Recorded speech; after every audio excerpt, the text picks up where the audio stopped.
Hi, my name is Kate Klunk. I am State Representative for the 169th District in Southern York County, and I am here at the 100th Pennsylvania Farm Show with our current Ag Secretary, Secretary Redding. Great to see you. Welcome to the Farm Show. Thank you so much for Great joining me here today. And can you talk a little bit about Pennsylvania? Number one industry is agriculture. Why is it our number one industry? What does that bring to our state's economy, and how can we ensure that that is number one moving forward? I think it's a great opportunity for us to talk about sort of why is agriculture important, right? The Farm Show sort of says that, and think of the history. 41% of our population in 1916 was in agriculture. Today it's about 2%, so even more important. But the storyline is you have 500,000 jobs. They're very different jobs than they were in 1916.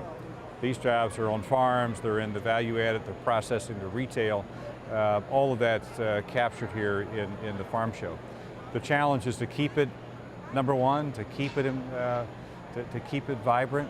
It takes a lot of work. It takes your work in the legislature and mine and the administration and the department, because you realize what you see in Hanover, in that area, in the district, it's an ever-evolving sort of business, right? But the nice thing is here we get a chance to really connect with consumers, and where we're at today is to put production agriculture in this booth with consumption. So that's a real story. And that's what my family were farmers in Adams County, and you're not too far from where you grew up. They were fruit farmers, but a lot has changed in farming with the advent of technology and making it easier for our farmers to make a living. And what are we doing in addition to technology here in the state? I know we've made some significant changes to our tax code to help family farms, because that's a huge issue in Pennsylvania, is that passing it down from one generation to the other. My cousins are still in farming in Adams County right now, and can you talk a little bit about what we are doing on that tax front to help those farmers? Yeah, no, it's a great point, and thanks for reminding us, right? Because we spend a lot of time talking about the day-to-day business, but this is also a business that needs to transition from one generation to the next, and the state inheritance tax decision and legislation that was passed a couple of years ago, really important because it removes one of the barriers to moving an asset from one generation to the next. So we can talk all we want about the importance of agriculture, but if it's only one generation, then we've made a huge mistake, right? Not that it isn't good for one generation, but if you really want to see that continue, we have a farmland preservation program here that's built on one generation to the next. We're at 100 years of Farm Show, which says we value agriculture in the state. We want to see it from one generation to the next. But removing that obstacle of transition and the state inheritance tax was a significant legislative accomplishment. So thank you for supporting that. Well, I was not in the legislature then, but I certainly appreciate my colleagues making that decision, and our previous governor, signing that into law. Very important. Now, speaking about next generations, what are we doing here in Pennsylvania to encourage young people to get into farming? And it's not necessarily taking over maybe their family farm, but going into another industry that's related to agriculture. Can you talk a little bit about those types of jobs and what our young people have to look forward to in the ag industry? Yeah, there's sort of 2 points, and the Farm Show sort of makes that clear, is that there are a lot of jobs in ag that aren't farm level jobs, right? But they're all connected to agriculture. But most of society views agriculture in one dimension. It's a farm. The reality is, you look around the equipment dealers here and the manufacturers and the folks who work on assembly lines and food systems, they're not farm jobs, right? But they're related farm jobs. They're related farm jobs, absolutely. That's where you get that 500,000 number that I mentioned. If it's only about agriculture, that's 60,000 jobs. That's important. That's a pretty small piece of it. It's all of the other jobs. So we need to recognize that. We need to protect it for sure. But we also want to make sure that the middle school and high school students have a chance to really look at the career opportunities in agriculture. And when I say ag, I'm talking about food, the environment, conservation, forest products, production. You see it in your district in the equine industry, right? Absolutely, it's one of our number one industries. Largest standardbred farm in the world. Hanover right? Shoe Farms. Hanover Shoe Farms, it's right there, it's your neighbor and mine. Absolutely. And you think of the number of jobs, the number of acres that are preserved. Hundreds of acres. Hundreds of acres, and they, at the end of the year though, they've got to turn money, right? They want more than a volunteer certificate, right? So it's really important. So we get a chance to tell that story here at the farm show, and I think just from a department standpoint, making sure that we engage superintendents, that we engage sort of the educational sort of system, or work with our colleagues in the Department of Education to really say, what is agriculture? How do we present agriculture to students? How do we make sure that if someone's got an interest in agriculture, food, and the environment, that that pathway is a little clearer than it is today? Well, and one area where we are making, I think, some advancements is within our Penn Vet, our Penn Agricultural Science program up at Penn State, and they have done a lot of work in helping identify different avian influenza, swine flu, all of those types of diseases and health issues that come about with our animals here in Pennsylvania.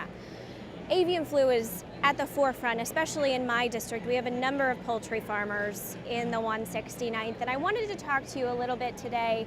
I know our governor cut the budget for agriculture, and some of those folks down in York County are really worried about how that is going to impact them and impact especially avian influenza. Can you talk a little bit about how we're still staying prepared and how we can move forward to ensure the safety and security of our food supply here in Pennsylvania? Yeah, thank you for that, and that's been a frequent question of recent weeks, particularly here at the farm show. This is where you meet a lot of the producers.